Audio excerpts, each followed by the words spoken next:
Hello, good people, and welcome to Hillbilly Cat History, where today we're still in 1953, we're still in high school.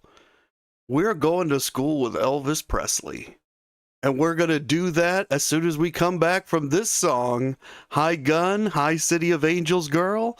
Thank you so much for coming. This is truth that sounds like lies.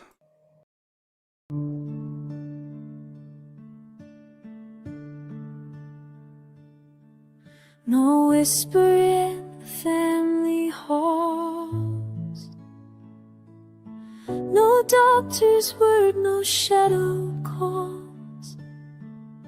We searched the papers after he was gone. No cancer written, no sickness drawn. Yet silence breaks in fractured skies. Truth that sounds like lies. Charlie spoke with kindness deep, repeating words he thought to keep, protecting Elvis, guarding flame, or echoing voices without a name. A loyal friend, a gentle guide, truth that sounds like lies.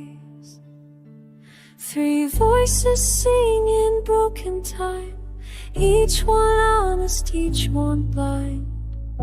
The story bends, the rumor flies, truth that sounds like lies. Fracture born of love's disguise, truth that sounds like lies.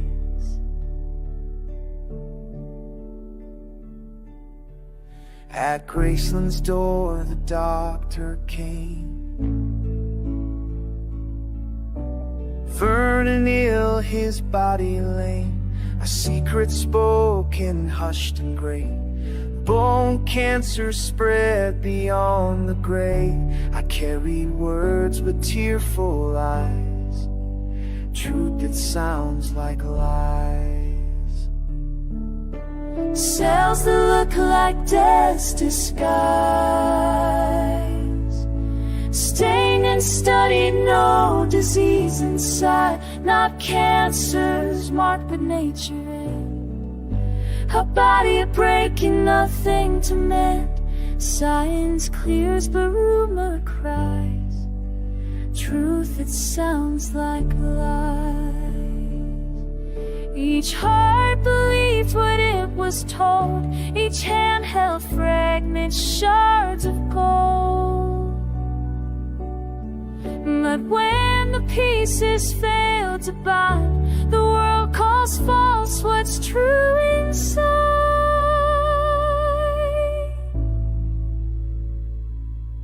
Three voices sing in broken time, each one honest, each one blind. The story bends, the rumor flies, truth that sounds like lies. Fracture born of love's disguise, truth that sounds like lies.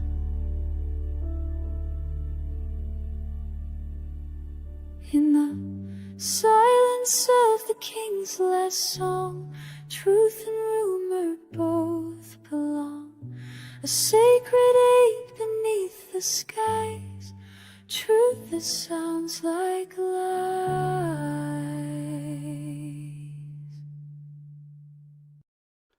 Thank you for gathering here at Hillbilly Cat History, where we remember together and listen for the echoes.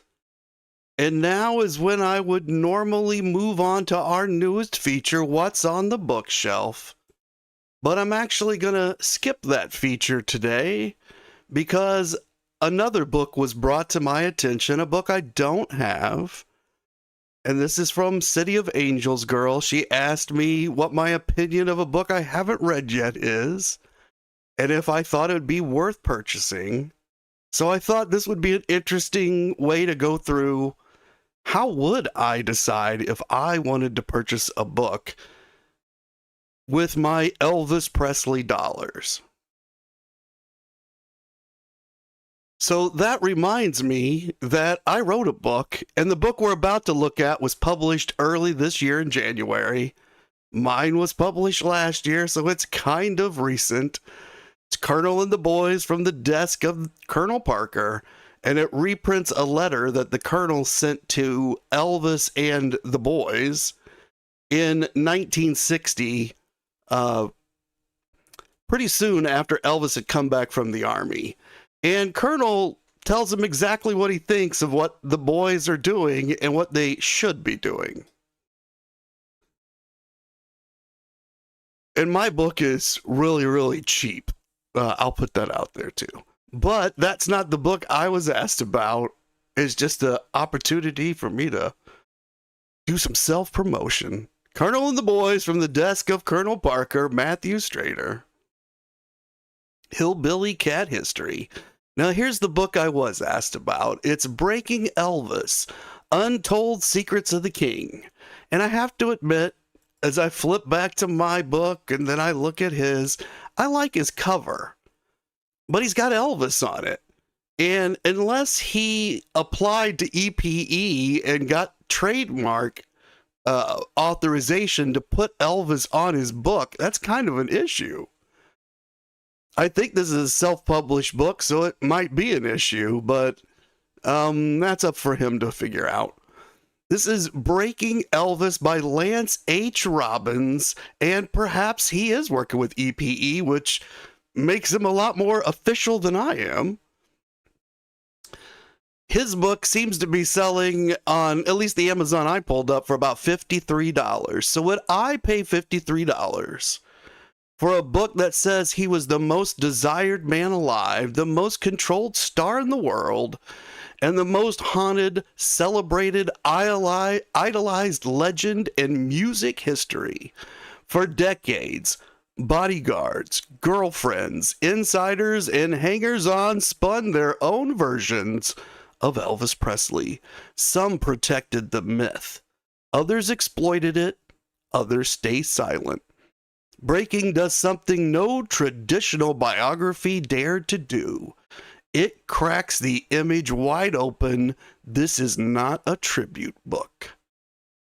And City of Angels is saying this book is $21 or $25 on Amazon. That's something I noticed, and I'm going to bring up in a moment. But yes, there's more than one ad for this on Amazon. There's more than one ISBN number. It's kind of an interesting marketing ploy, I think, but maybe it just happened by accident. I don't know. We'll take a look at it. Hi, Anna. Thank you so much for coming. Appreciate seeing you here. So this book does sound fairly interesting. I do like the fact that it says myth. So there's a recognition that things that are said about Elvis are not true. And it also says that some were spinning their own versions. Well, that means those versions aren't true either. So I kind of like what it's saying here, that there's at least perspectives to be looked at.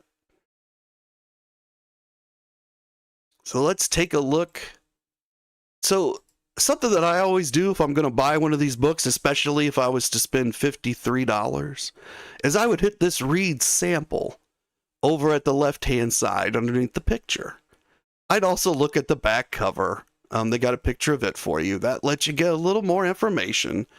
My guess is it says exactly what it says here in the description. But I don't know. I didn't actually look at it, I have to admit. But I did look at this, which was the sample. And it says, according to accounts from bodyguards, Priscilla Presley, and even Dr. Nick himself, Elvis was regularly taking, and then it lists 5 drugs.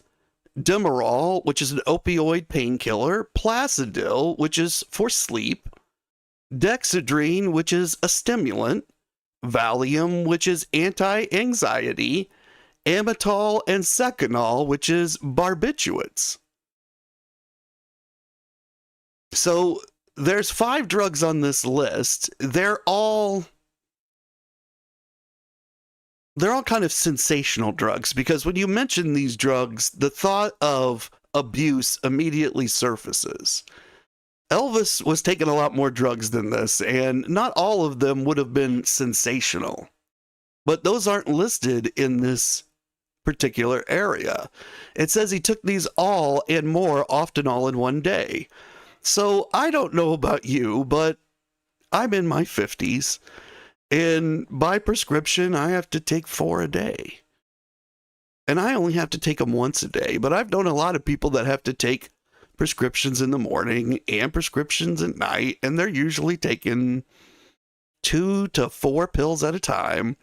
I've been told that if you have high blood pressure, which Elvis had, it is not uncommon for most people to be prescribed 3 prescriptions that they take at the same time for blood pressure, because each one has a slightly different effect, and they stack them on top of each other to reach the degree of relief that your blood pressure needs. And it can go as high as like 4 to 6. So this isn't really a shocking list, even though it's kind of put forth as one. This is the same basic list that they put forth in 1977 by those who said that Elvis had died of a drug overdose. And it says he needed something to get up and something to get down. It became a cycle no one could stop. And he's quoting Sonny West, who, of course, wrote the book Elvis, What Happened, which claimed that Elvis did die of a drug overdose, and that's what Sonny was out there saying the day and the day after Elvis died. And that's what Rona Barrett said, and she said it because Sonny was saying it.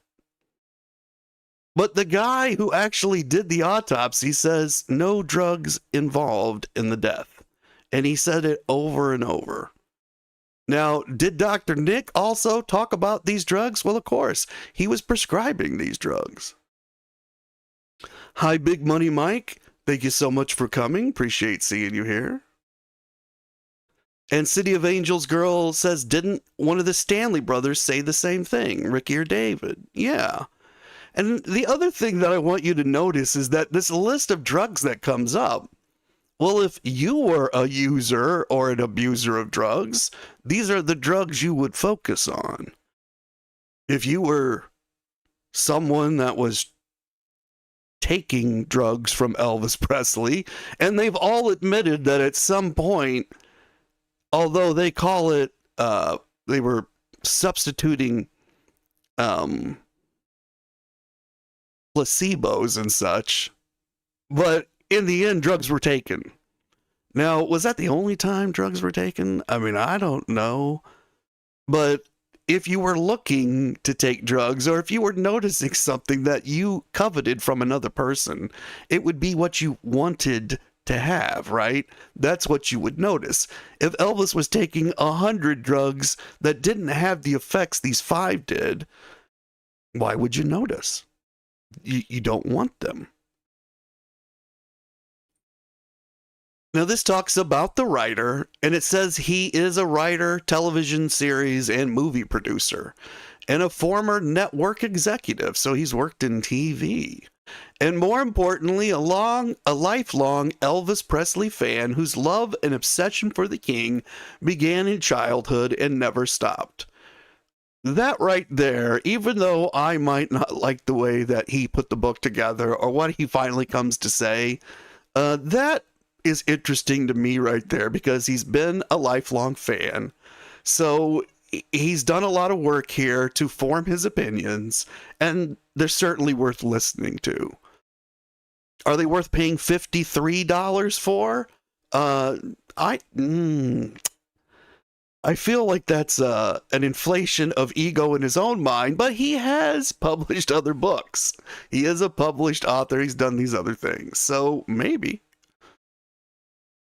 And it says, drawing on decades of fascination and research, personal friendships with many of Elvis's bodyguards and girlfriends, he brings a fan's devotion and a storyteller's touch to uncovering the myths, facts, and many never been told secrets of the life of Elvis. I should probably copy that line and try to reuse it, but I'm going to let it sit. He also says he was invited to have lunch with Priscilla at Elvis's famous Bel Air home. A day he will never forget. Not to mention meeting Colonel Tom Parker in Elvis's Hilton suite at an Always Elvis convention. I've never met either of these people, so that is impressive as well.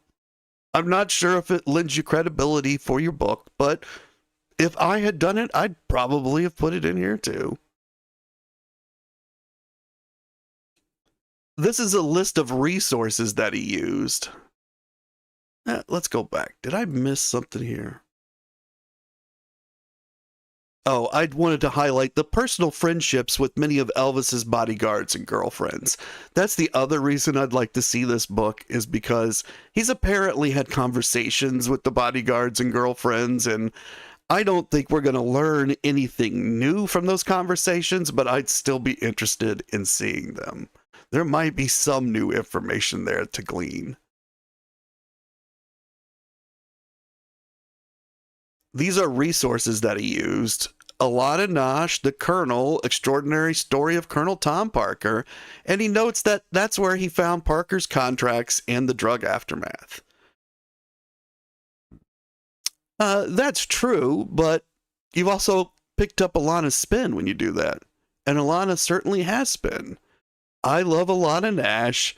It's a great book. I would read it if I was you. The Colonel, Extraordinary Story of Colonel Tom Parker. Unless you, of course, you're trying to stay away from everything that would be negative about Elvis, because she's very negative about the Colonel in this book, and it bleeds over into Elvis's behavior.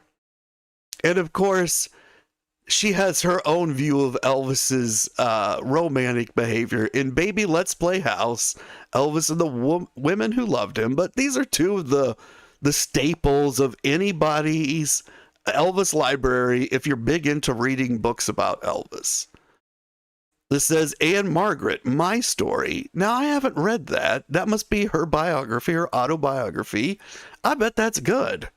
So right there, that's one of the things that I would do with these books when you get them, is look in these resources and bibliography sections, because now I just found a book I want to find.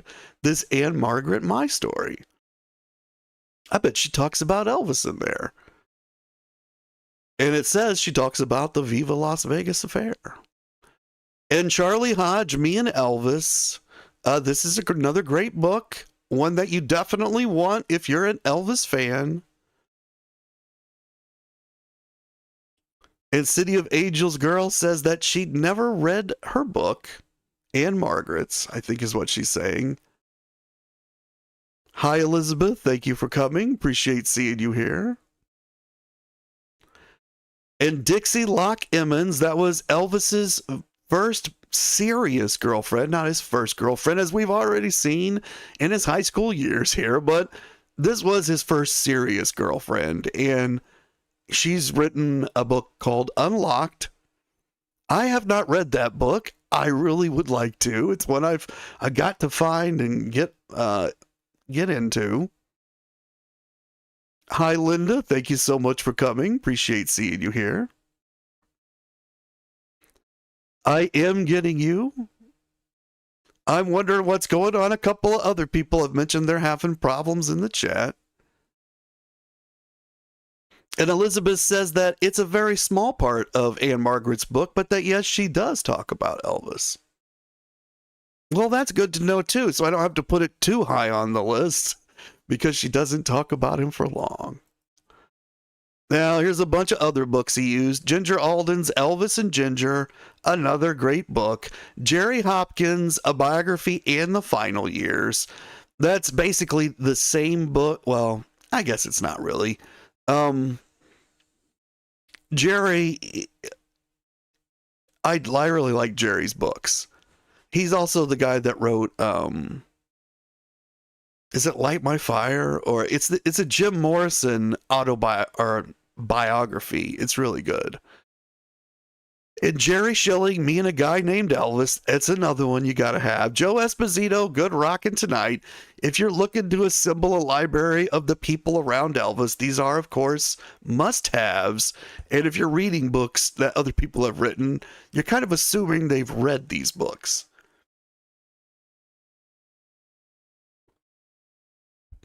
Big Money Mike says he has not read Dixie's book either, but that he wants to. Hi, Pamela. Thank you so much for coming. Appreciate seeing you here. And Elizabeth says that she knows someone that had read Ann-Margret's book, and that's how she knows. We got June Wanico, Elvis in the Twilight of Memory, and of course, that's another one everyone wants to read, and it talks about she gave Elvis the book The Prophet, which if you're watching my spiritual series in the morning, where we're trying to get through the impersonal life, which is another Elvis favorite, The Prophet keeps coming up. Linda Thompson's A Little Thing Called Life. That's another good book. It's not, all these books, they have their own timelines built into the books, so it becomes hard to compare when things happened, actually, by the way they're told. And Linda's no different. Her timeline doesn't quite match reality, but it's still a good book. Peter Guralnick's Last Train to Memphis, Careless Love, The Colonel and the King. These are all great books as well. Of course, I've been able to show where at least one of them had an error, but that was more for just validation of the method that I use, which is to go back and look at the source material. And that's really what we're seeing here is we haven't seen any source material yet. We've seen a lot of talking about source material. But like Linda Thompson, June Wanico, Joe Esposito, Jerry Schilling, Ginger Alden, these are all first-hand accounts, but they're all first-hand accounts that were written years later. So they're not exactly the same as contemporary source material, but they are absolutely the next best thing. And then a guy like Peter Guralnick, who brings in a lot of love and care to his work, or Alana Nash, they're able to wrap together these things that the others have said, and they bring a lot of insight. And they do bring in a lot of source material. But again, when you're quoting them, you're quoting it secondhand. And Danny says years ago that he found he's a relation to Queen Elizabeth I and II on her great-grandmother's side. Hi, Danny. Thank you for coming. Appreciate seeing you here.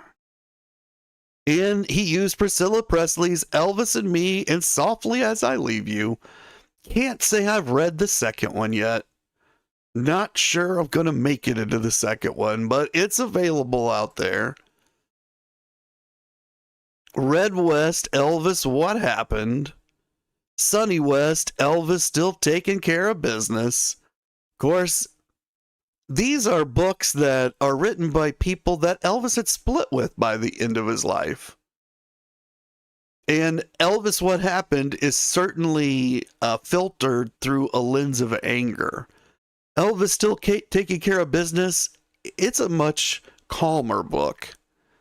But it has a lot of its own issues as well, which includes some sloppy writing by the guy who actually put the words down and helped Sonny.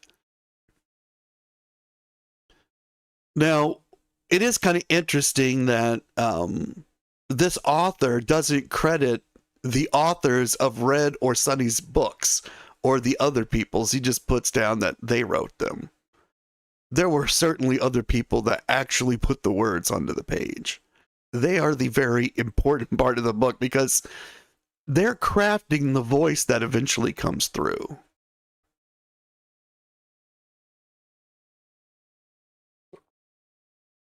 And Big Money Mike says that Elvis, What Happened destroyed Elvis. Yeah, my feeling is that this book is going to basically retell Elvis What Happened. Although, again, I can't judge what it really says. I haven't read it. I'm just looking at what the guy used to make it. Then he's got a bunch of additional sources, which include magazines, and some of those are period. Those are very interesting. We've looked at some of these, actually. Maybe we haven't.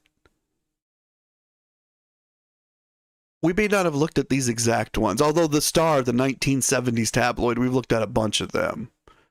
He doesn't say which tabloids he looked at.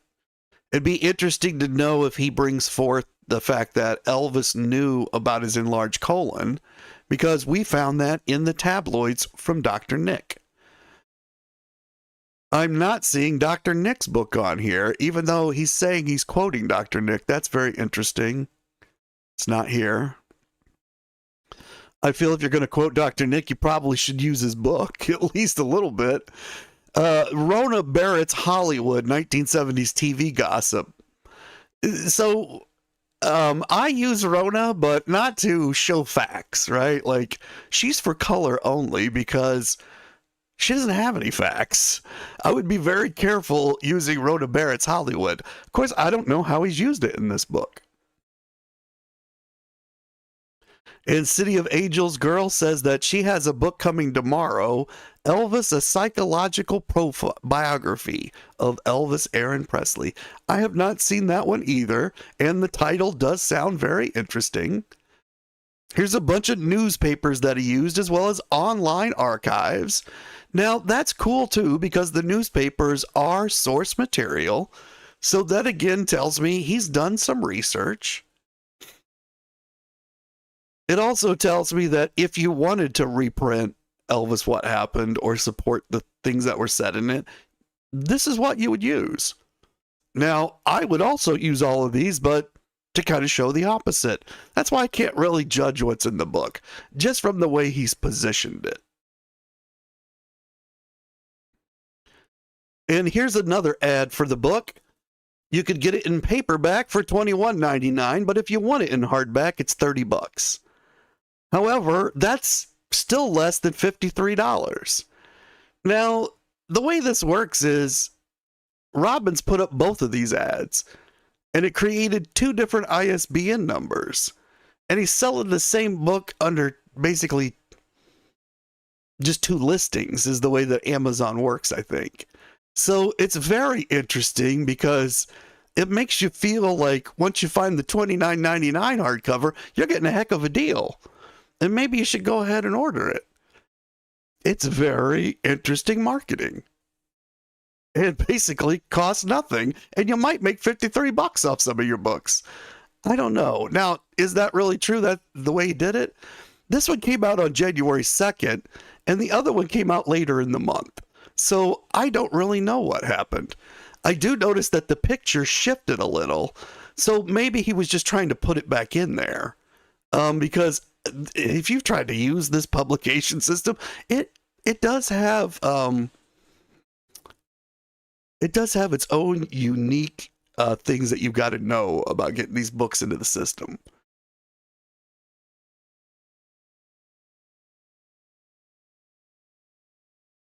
And City of Angels Girl said that he also mentioned he used the book Elvis What Happened, and that she has it on the list.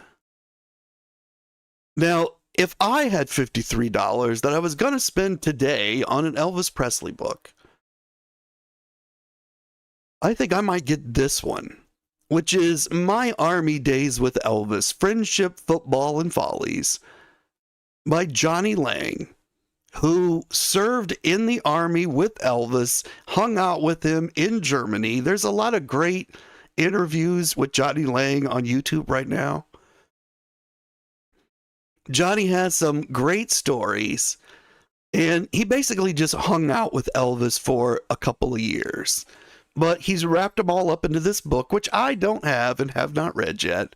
But this would be what I would get before the other one, simply because Elvis actually knew, or Johnny Lang actually knew Elvis. Elvis actually knew this guy. And Elizabeth Mansfield is a contributor and she was Elvis's secretary that lived with Elvis in Germany.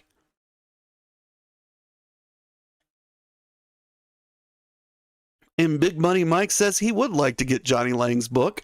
Now notice, if you're a savvy shopper, that the paperback is $16.49, and it's on sale by 28%, but the hardcover says it's $15.26. Is the hardcover really $15.26? I don't know, but I'd click that button before I make the final purchase. And that is what's on the bookshelf or not on the bookshelf for today, because I don't have either one of these books. And with that, we flip over and, high school, but this isn't 1953, it's 1950.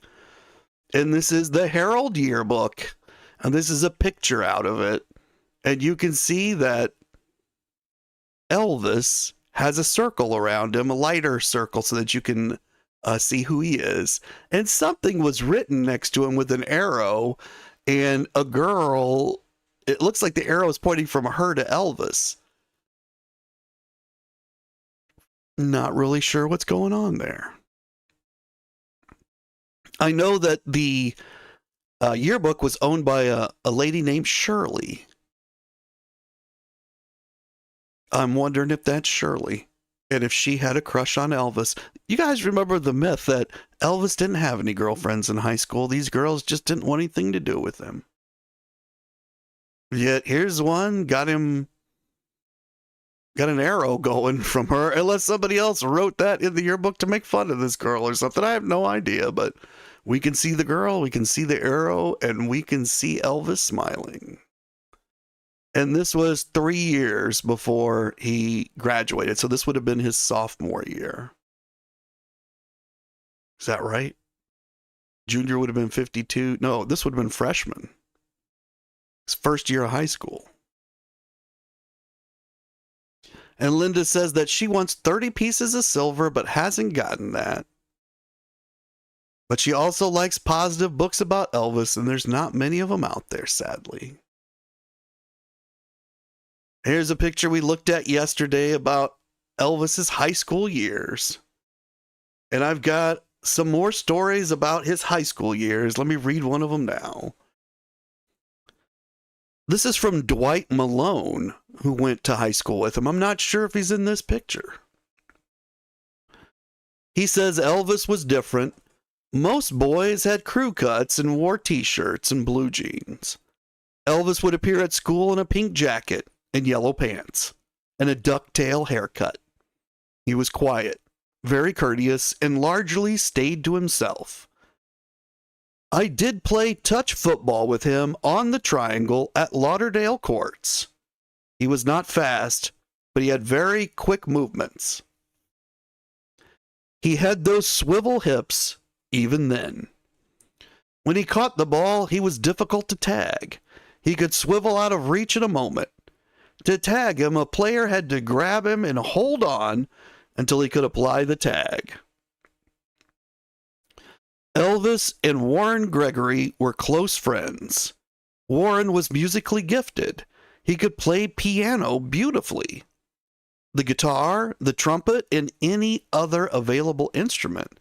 He never took a lesson. He could play any tune he heard and improvise the melody. During the summer months, Elvis and Warren would sit on the street curb, strumming their guitars and singing country songs. Frankly, in their early attempts, they were not that good. I think they had a few shoes thrown at them by the neighbors. It was at the Humes Talent Show in April 1953 that I realized that Elvis could really sing. I remember our barbershop quartet singing. I remember Gloria Trout, a gorgeous little blonde dancer who was also a cheerleader. But mostly, I remember Elvis. There were no swivel hips. His props were a chair, a guitar, and a loud costume. He put one foot on the chair, he strummed the guitar, and he sang his heart out. To me, that's when rock and roll was born. The ovation was thunderous and long. And so that's a guy who saw it, Dwight Malone. Which makes me again feel this is the performance that Red West saw. And that blew Red West away, even though he had a band that was also competing, and he was the trumpet in the band.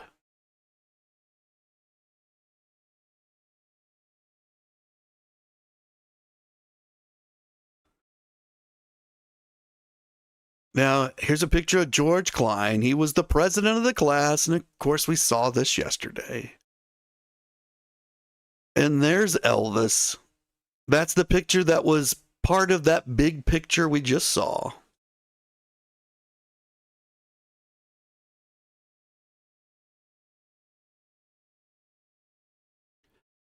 This is where he was living at the time, Alabama Avenue. Now, of course, he didn't live here the whole year.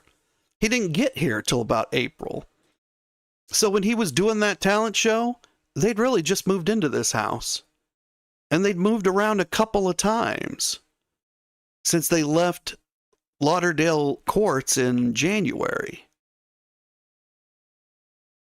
That's got to be awful hard on a guy that's trying to get through his senior year in high school. It turns out that because of the difficulties they were having financially as he got ready to go into his senior year, you know, Elvis was a very responsible guy, and he wanted to help take care of the family. So he wanted to go to work. But Gladys insisted that there was only 1 year left. He was not going to leave high school without getting that diploma. Now, a lot of people say that Vernon didn't care, that it was one way or the other with him. I got to tell you, I think Vernon cared. Vernon didn't have a high school diploma. Gladys didn't have a high school diploma. They'd kept their son in school all this time to let him just drop out now. I don't think even Vernon would have seen anything good in that, even if Elvis was earning money. So the family insisted that he go back. Gladys was powerful, but I don't think she could have overruled both Vernon and Elvis. So I think together as a parental unit, they got Elvis back into school, focused on finishing this final year. And Elvis, once he was in, he was focused. But then it seems like everything tried to stop him, including getting evicted from Lauderdale courts because they were making too much money. Now, I do want to read this piece out of Gladys and Elvis, or Elvis and Gladys by Elaine Dundee. And this talks about 1953, or 1952, which is the year that his senior year began. And it says that one of the ways that country women who lived in Memphis could make seasonal money was by picking cotton. For 2 weeks in September, trucks daily crossed the state line over the Memphis-Arkansas Bridge into the city to collect these workers and carry them to the Arkansas cotton fields.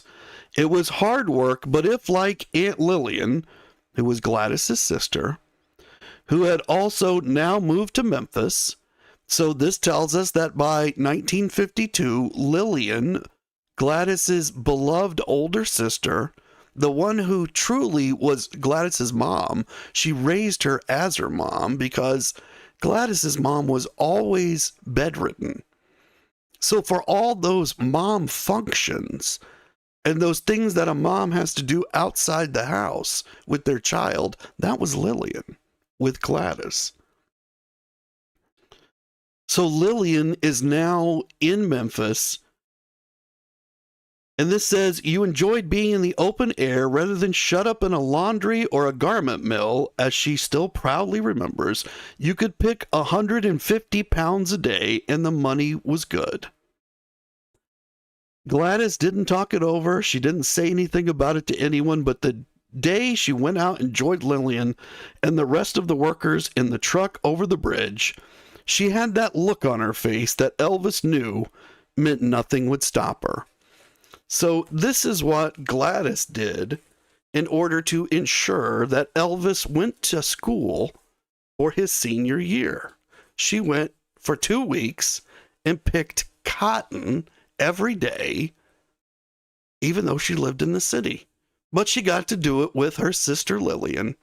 And Lillian, of course, is the one that Elvis, he tries to talk to her about the impersonal life, the book that he got from Larry Geller.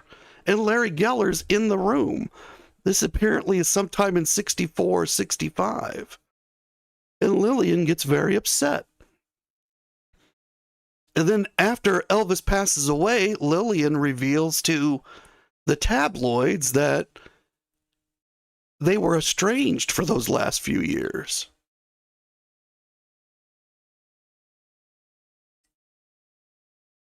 It's basically as if Elvis was estranged from his grandma Dodger. That's who Lillian was to him. She was like his grandmother. And she was one of the last links to Gladys. So they had some kind of falling out. And of course, it was her son that took the picture of Elvis in the coffin. Now, here's a picture we've already seen of Elvis, that he was in this rodeo, which was about the best teenage driver in the nation. And he was trying to win a championship. So even before he began entertaining, he was out here picking up fame. And we've seen these pictures, so I'm going to kind of just slide through them to remind us where we're at. And there's Gladys, and that's what she would have basically looked like when she went out to pick that cotton. She wouldn't have been wearing that dress, of course, but this is right in that time period. This is about 6-7 months forward. And Elizabeth says it's so sad that they had a falling out before he died. Yeah, and we don't know anything about it really, other than that Lillian was really hurt. I think it was problems on both sides. Lillian used to work in the office. She worked in there with Vernon.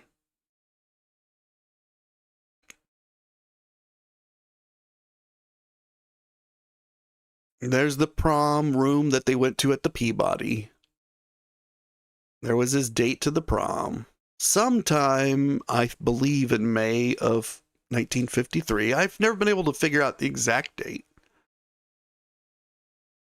There's Kay's Drive-In, where maybe they went afterwards. Might have been Earl's Hot Biscuits across the road, or there were a few others that the teenagers like to frequent. Now this guy, his name is Ronald Smith. And Ronald says that he had a friend, Mary Scott, and Mary had suggested that her dad hire a teenage band to play at the Columbia Mutual Towers, which is, I guess, someplace in Memphis, and that her dad had something to do with that. It doesn't really explain what that was. Oh, this was the annual Cotton Festival in Memphis. At the Columbia Mutual Towers, downtown Memphis on Main Street, just north of Court Square. So there's the location. And it says that the band was supposed to play in the activity room at the 12-story Columbia Mutual Towers building. That's pretty tall for Memphis. The dance was an adult affair, and the band stuck primarily to country and pop tunes. This was May 23rd, 1953, according to this article. I've never found the original source for this article. So this is something I've found online. I'm bringing it to our attention because it's very interesting. And it's got these quotes from Ronald Smith. And I haven't really verified who Ronald is or anything, but he says, I called Raymond and Damon Sexton. They were both singers. I got Johnny Fine on bass. Then Mary Scott, who had told me about this gig, mentioned Elvis Presley. I called him and told him we would each be making $3 or $4 for the night, and if he wanted, he could join us up there.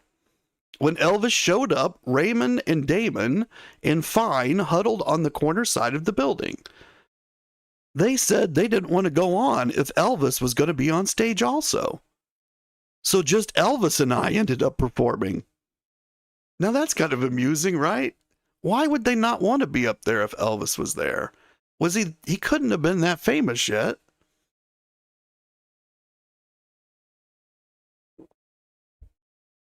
It seems like that talent show might have stuck, if this date is correct, that maybe Mary Scott saw the talent show and that's why she knows about Elvis. Or maybe she's been hanging out at the drive-ins where Elvis has been entertaining the teenagers. Or maybe she was part of that group that went to the Overton Park that he sang at. Although I'm not sure that's happened yet. That might be later in the month. So Ronald says Lee Atkins was playing in the regular band at the Oddfellows Hall on Main Street, which was up on the second floor. And we were to be playing during that band's intermissions. So they're not the main entertainment. There's another band. And when that band takes breaks, these guys go up and play. Ronald says, I wasn't scared at all. I'd been playing at KWEM radio with Scotty Moore and Bill Black even before Elvis met them. Now, I didn't know that Bill Black and Scotty Moore had been playing on the radio at KWEM. So that's another interesting tidbit that's come out of here that would be fun to follow up.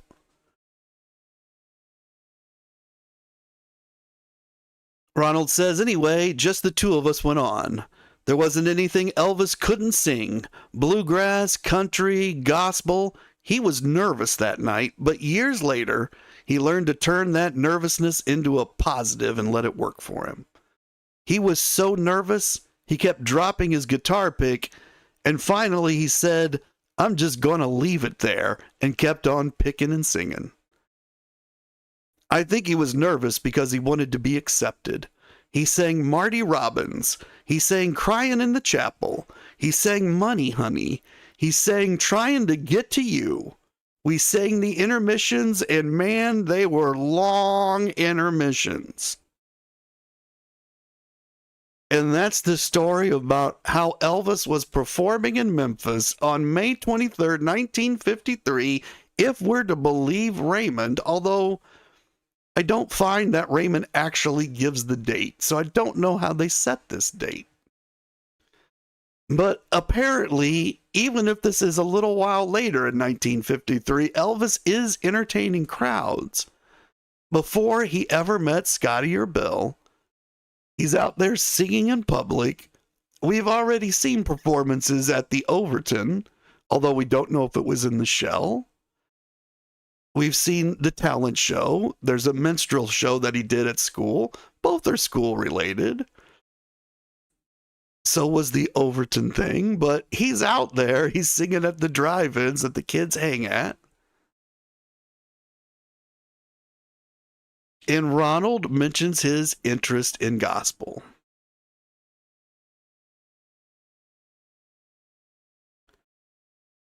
And that was 2 days before Elvis went to the beach party at the lake, where they all went, and he had this picture taken with this beautiful young lady that we've seen in previous episodes.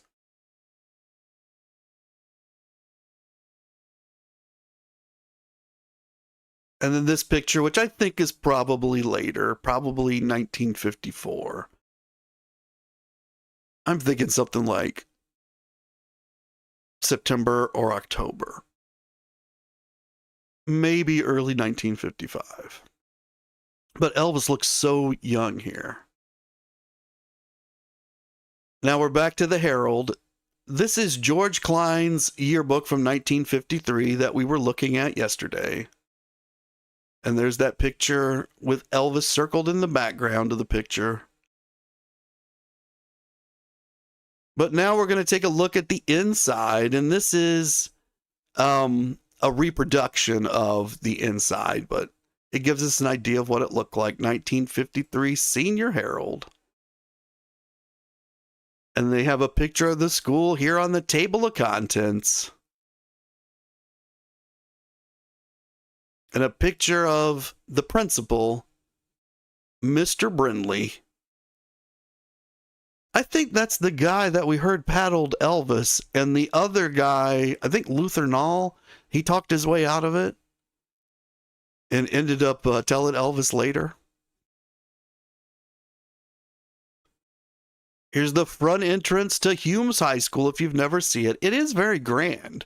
I mean, it's a really nice building. Now, the inside of the building, of course, no longer nice, but this outside, it still retains this grandeur. It was closed a few years ago. It had been opened for a while, but you could only access the bottom floor. They were still having a school in it. I think it was an elementary school. But it's finally been closed altogether. Might have been in junior high, but it's no longer being used at all now, according to what I know. The last time that I heard about it, anyway.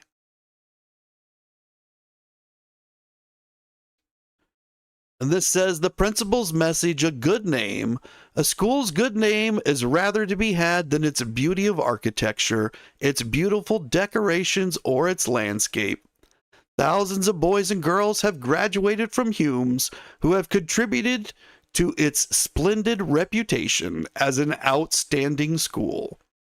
Unfortunately, a few have reflected discredit upon our fine institution by their behavior. Some teachers have been here since the school opened. Others have been teaching here for a shorter time. All have been tremendously concerned about what is said and thought about the character of our school.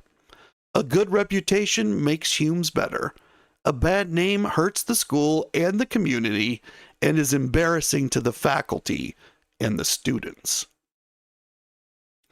If one has no scruples about embarrassing this institution, he would do well to withdraw, because hereafter we shall oppose the readmittance of one who has knowingly and willfully defamed the school's good name, Principal T.C. Brindley.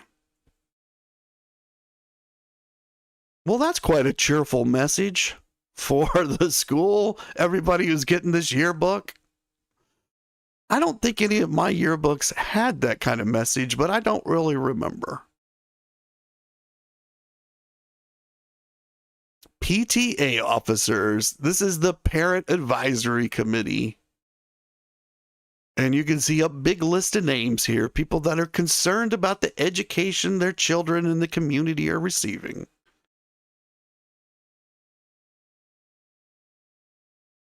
And then you get a list of all the faculty for that year. I'm not sure how many of these were teachers that Elvis had. That'd be kind of an interesting list too, wouldn't it?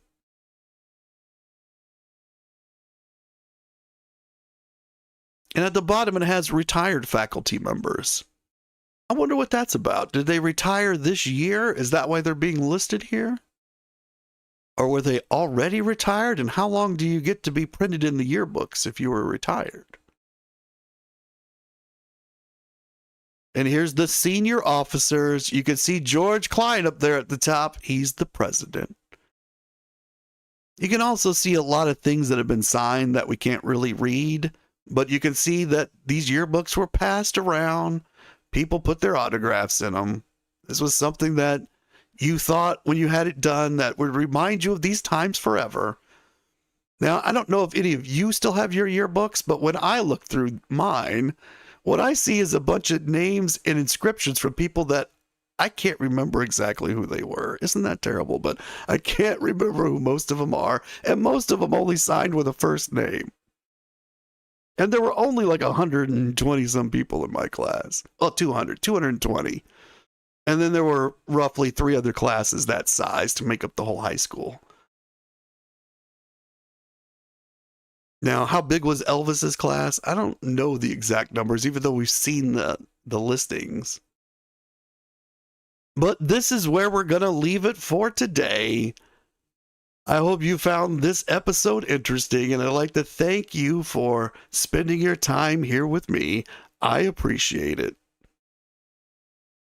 And I'm going to send everybody out of here on a song. And this song is Glass Slippers You Left Behind.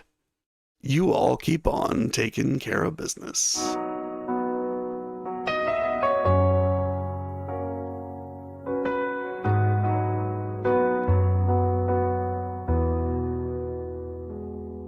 I was sitting by your side in Lisa's room with your hand in mine when you whispered of December in a church you'd already seen. You spoke of rosebuds on my dress, gold sparks shining when I turned, and I felt like a storybook princess in a world I'd finally earned.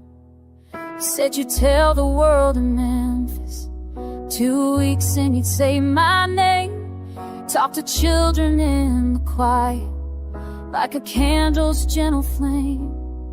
But the morning stole you from me like a breath that slipped away, and the plans we made together all dissolved in a single day. Oh love, I'm walking through the shadows with the glass slippers you left behind. I'll reach for you in the silence, but only memory answers mine. A part of me went with you where the spirit and the body meet, and I'm learning how to live again with one heart broken, one still beating at your feet.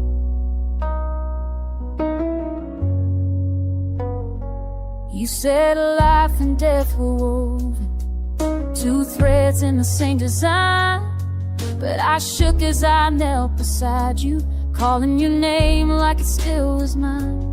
Lisa cried and ran from the doorway, her world falling like shattered glass, and I held the ache inside me as the moment turned and passed. You always said that love was light, a spark God placed in every soul. Now I search for it in the darkness, trying to trust what I can't control. If distance closes in the ending, then maybe you're not far at all. Maybe you're just in the quiet where the spirit hears the call. Oh love, I'm walking through the shadows with the glass slippers you left behind. I reach for you in the silence, but only memory answers mine. A part of me went with you where the spirit and the body meet, and I'm learning how to live again with one heart broken, one still beating at your feet. I'll keep the dreams you gave me, no one can take them away, and I'll carry your light inside me till we meet again someday. For love is stronger than sorrow, and faith is stronger than fear, and I feel you still beside me, soft as a whisper in my